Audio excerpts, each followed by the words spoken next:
University ক্যাম্পাসের আয়োজনে অনুষ্ঠিত হলো ভিন্ন ধর্মাবলম্বীদের নিয়ে ইফতার ও দোয়া মাহফিল। বিস্তারিত জানাচ্ছেন আমাদের হাল ও স্কানথর প্রতিনিধি জামাল আহমেদ। ক্যামেরায় ছিলেন আব্দুল্লাহ আল আজিজ। প্রতি বছরের ধারাবাহিকতায় এবছরে পবিত্র রমজান মাস উপলক্ষে নর্থ লেঞ্জি কলেজের হল রুমে অনুষ্ঠিত হয়েছে ভিন্নধর্মী কমিউনিটির ইফতার ইভেন্ট টেস্ট রমজান। মুসলিম ও অমুসলিম কমিউনিটির মধ্যে পারস্পরিক সম্প্রীতি জোরদার করা, ইসলাম ধর্মের সৌন্দর্য ও মানবিক বার্তা অন্য ধর্মের মানুষের কাছে তুলে ধরার লক্ষ্যে এই আয়োজন করা হয়েছে বলে আয়োজকরা জানান। The Muslim and non-Muslims alike to fast in the month of Ramadan to understand what Muslims do in the month of Ramadan and how they feel in terms of fasting.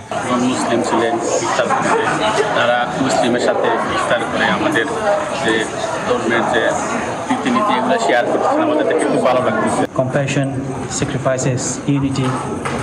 Many of my non-Muslim colleagues here today have been fasting all day just to understand and realize about Ramadan. এ ধরনের আয়োজন বিভিন্ন ধর্ম সাংস্কৃতিক মানুষের মধ্যে ইসলাম ধর্মের প্রতি শ্রদ্ধা বাড়াতে গুরুত্বপূর্ণ ভূমিকা রাখবে। এমন আয়োজন ভবিষ্যতে অব্যাহত থাকলে বিভিন্ন কমিউনিটির মধ্যে বন্ধন আরও দৃঢ় হবে। It has been an absolute eye-opener, and I have the greatest respect for those of you that have managed to do it. And in Scunthorpe we have many different communities. We have the Muslim community, and when you break down the Muslim community, we have Bangladeshi community, we have Pakistani community, we have Arab community, many different Muslim communities, but we are all united.